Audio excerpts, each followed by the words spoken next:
tale of two doors. We're reading in the scripture about two distinct doors.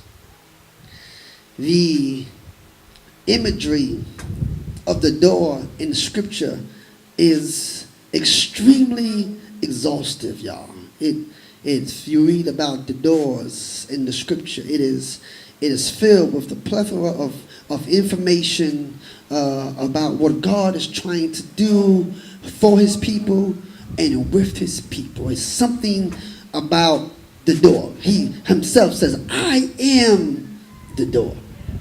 I am the way. I'm the door. If you want something, you have to come through me. You have to come through me. Look what the text says. He says in John 10:7, Jesus said to them, verily, verily, I say to you, I am the door of the sheep. 10:9, he says, I am the door. By me, if any man enter in, he shall be saved, and shall go in and out and find pasture. He says in Mark 1:33, and all the city was gathered together at the door. And Paul picks it up in 1 Corinthians 16. It says, for a great door, an effectual door is open unto me, and there are many adversaries. Because he says that there's a great door, there's a great opportunity, there's something about to happen for me, a big door. You got to be careful and you got to be alert when God is sending you through a big door. Not just any door. Every door is not the same, but when God opens up a big door, he says there are also many adversaries. You can understand when God is opening up a big door, because you start having more enemies. If you give me access to you, I'll give you access to me. And it's something to have access to God. Yeah, I'm talking real access.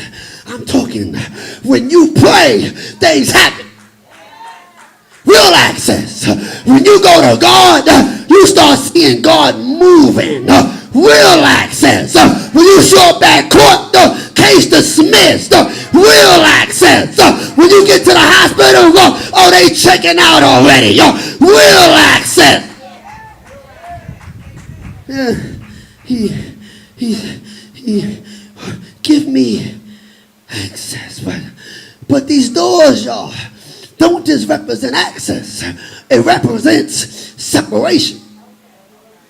Yeah, because we done separated ourselves from God. It represents a decision. Yeah, the doors represent a decision. You have to make a decision and make up your mind. Do I open the door or do I keep the door shut? But you gotta be ready for your opportunity. Because when you close these doors, y'all, nothing can get in and nothing can get out. You trying to keep things from getting out. You trying to keep your secrets from getting out. You remember what your mama told you? What happens in this house better stay in this house. And God is saying, you keeping things from getting out, but you're also keeping me from getting in. Because I submit, you're really not delivered unless you can let it out. Yeah, you're not delivered. You still scared to talk about it? No. God doesn't bring shame. God doesn't bring humiliation. You got to be able to tell your story from the front to the last, from the beginning to the end. If you sky, say tell everybody, but tell somebody you are holding up somebody else's deliverance. Intimacy, y'all, happens behind these doors. Yeah, intimacy. And God is trying to get in to the door to be intimate with you.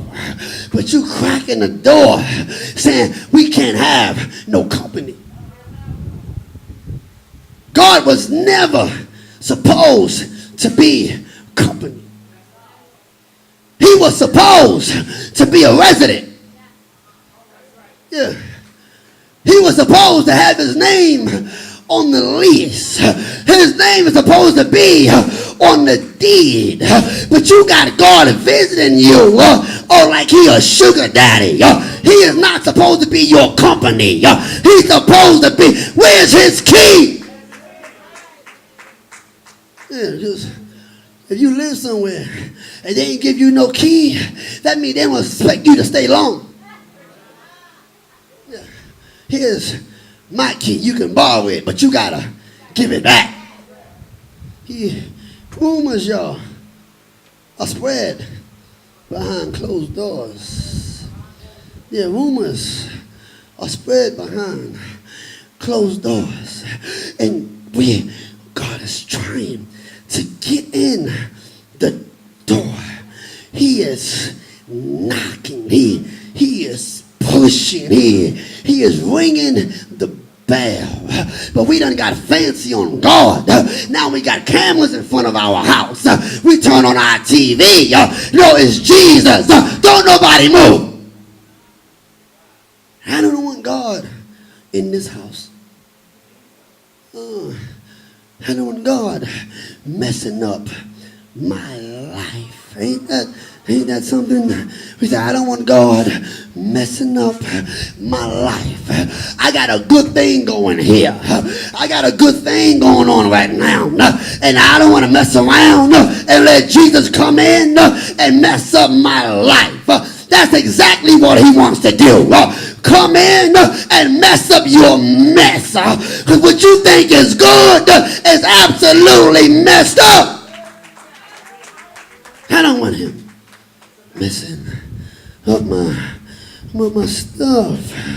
Yeah, he says, you got all this stuff behind these doors. And you won't even let me in to fix it. He talks to this first church, the Laodiceans. These people, y'all, kind of reminds me of the church today. A bunch of lazy, indifferent, and lukewarm people. Yeah, I got one preacher, one okay. Lazy, indifferent, and lukewarm people.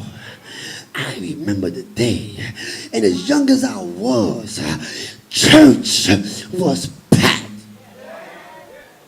I remember people would be in all kinds of sin, but they understood Sunday morning we got to go to church.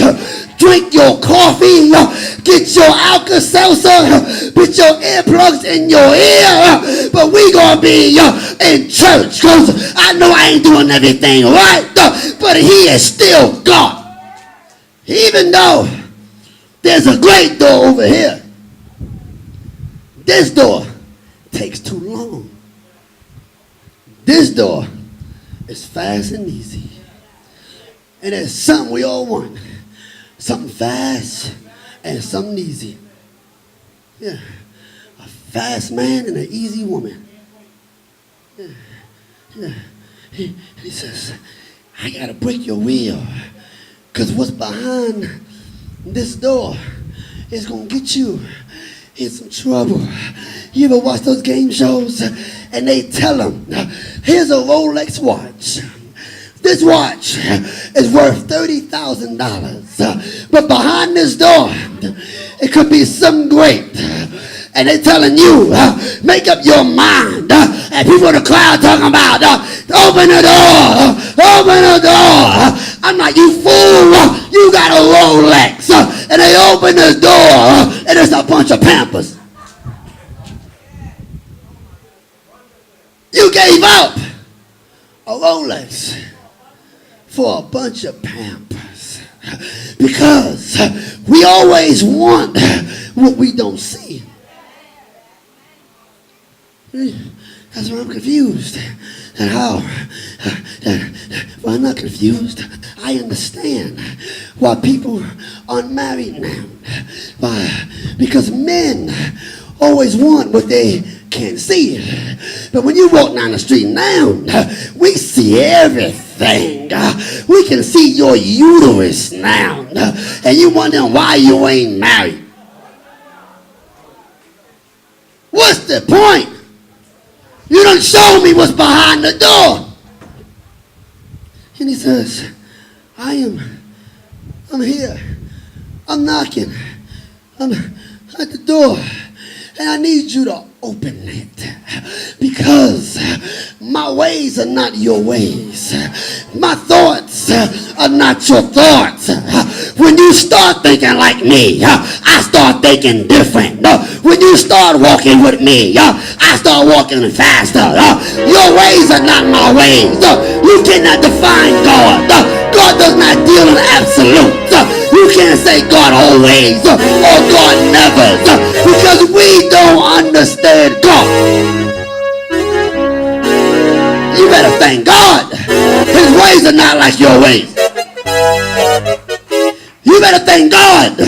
His thoughts are not like your thoughts. Because the things we think every now and then, half of y'all be dead. Can you imagine if God thought like us? Can you imagine if God was about to throw out subliminals? Could you imagine if God got revenge? How we get revenge? Can you imagine if God started gossiping and telling all your business the way we tell other people's business? Stuff is not my stuff. We think differently. We move differently. And I'm trying to get you away from this door. Because I got some stuff for you.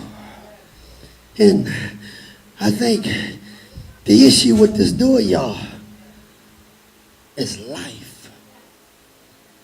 I just think it's life. I say that because behind this door, you think you live in, but when life catches up to you, somebody asked me, how can people just walk out and leave the church? You want to know how? Life is cruel. Life will play games with you. Life will have you doing some dumb stuff. When life happens, you gotta run to the altar. Look when I got this, I said, what do you mean life, God? And I looked it up. What is life? It says life is a distinguishing phenomena of organisms, especially metabolism, growth, reproduction, and adaptation to environment. That's life.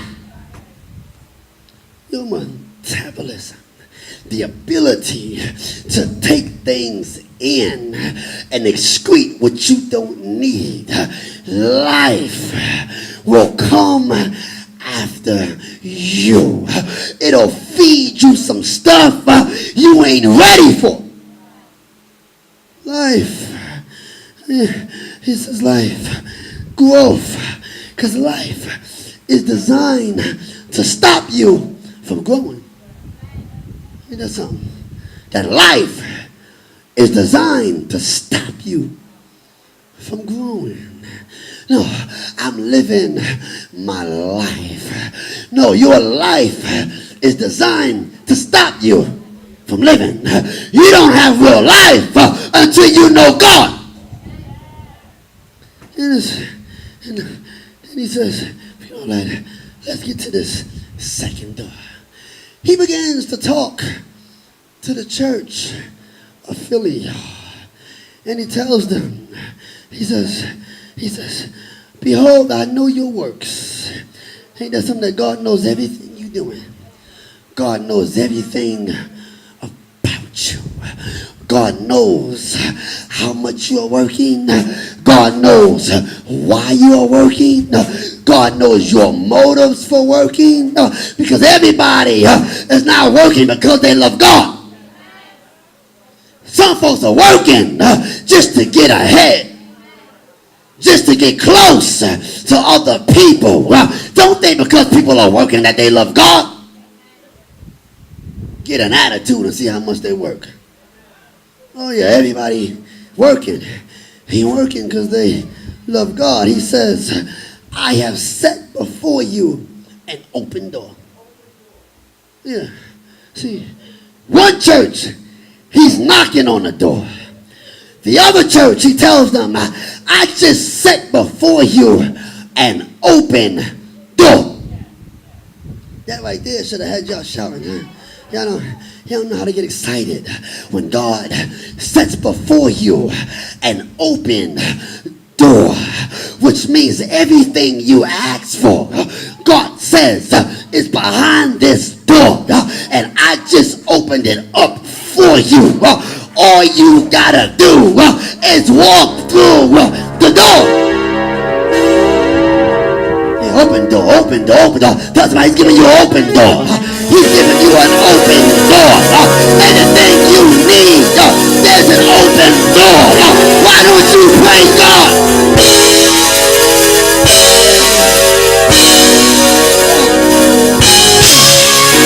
I tell you, God is giving you an open door. You should be doing backflips around here. You went from this door to that door.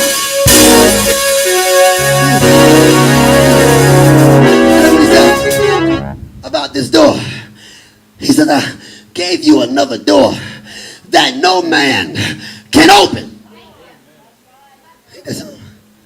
Because when a man opens a door for you, he has the authority to close it also.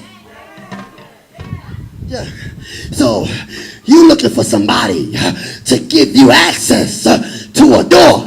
You're looking for somebody to help you and to give you an opportunity. No, promotion don't come from people. It always comes from God. He says, when I give you a door, no man can open it and no man can shut it. Yeah, so you worrying about people on your job about to take your position. Can't nobody take what God gave you. How can I be mad about something when God gives me something? It is mine. Look what he says. He says, Mary, I gave you an open door. He says, I gave you this door, y'all. He says, I'm opening this door. I'm taking the locks and stuff off. He says, and I'm going to open it. And then he says, you want to know why? Because you had a little strength. That blew my mind. He says, the reason I'm opening is because you had a little strength. But with your little strength, you still gave me praise. With your little strength, you still gave me worship. With your little bit of money, you still paid your tithe. With your little bit of marriage, you still came to the altar. With your little bit of peace, you still worship me. With your little bit of mind, you still learned about me. With your little bit of health, you still ran around here. With your little self, I'm opening a door for you. Give God praise. Give God a praise. Give God a praise. Stand on your feet and give God a praise. With your little self, with your little bit of money, I'm going to give you a building because you had a little strength. I'm going to give you a house because you had a little strength. I'm going to give you a job because you had a little strength.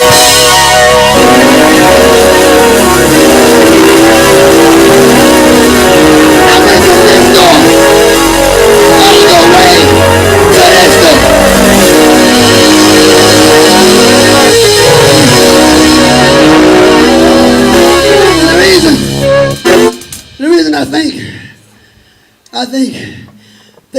of strength is because getting from here to there is a lot of work.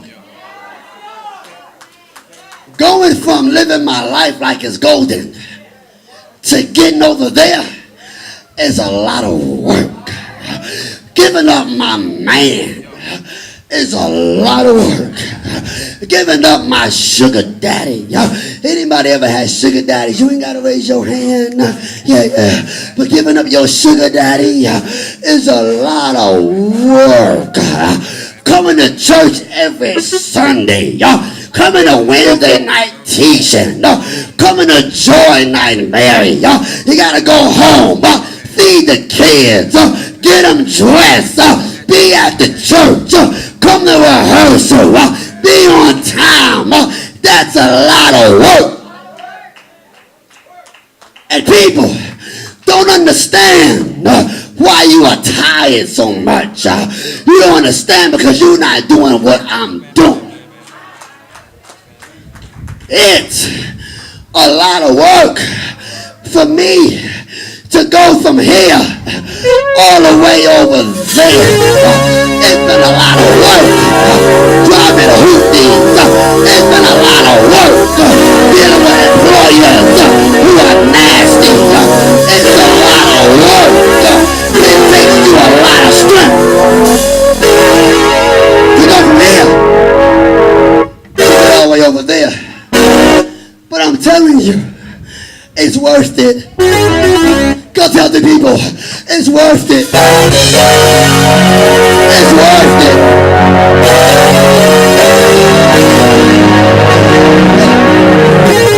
Coming to church in the cold, it's worth it. Coming to church in the heat, it's worth it. Paying your tithes, it's worth it. But it's going to cost you some strength because I like it behind here. I can hide behind here, y'all. You can't see my nakedness behind here. You can't see my fears behind here. You don't know my insecurities behind here. You don't know why I do what I do behind here. I'm hidden because I don't trust people. I was molested. I was hurt. Had friends walk out on me. I feel safe behind here. This is my comfort zone. I like it behind here. But every now and then, God will give you a prophecy. God will give you a word. God will give you a word. And tell you, come out from among them. Be ye separate. And as soon as you come out, you realize we don't have the strength to make it from here all the way over there. God told me to tell you, if you got a claw over there,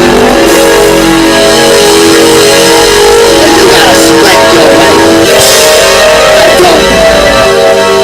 I'm talking crawling over there, y'all. Because over here, there's no blessing. Over here, it's my breakthrough. Over here, it's the holy God. And right here, God is gonna bless us. We are came from one door to another door. But a little bit of strength.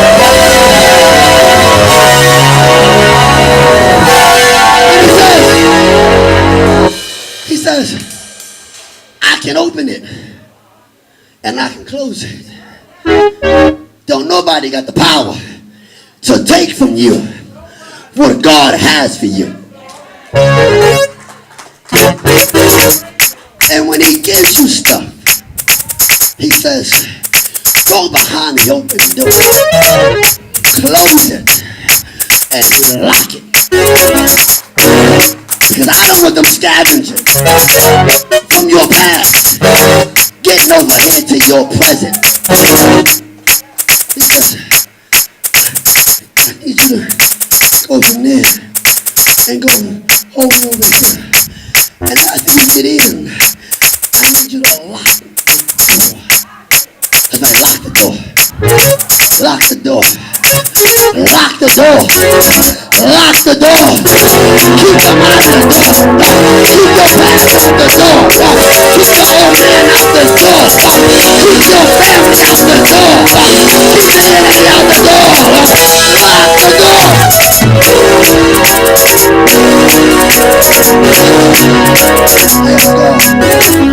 How they gonna lock the door? God says they're gonna lock it with a key. He's giving you. He says, read the scripture verse 7, the key of David. He says, I have the key, and I'm going to deputize you and give you the key to your future. Anybody felt like they've been locked out of their own future? You just been looking over.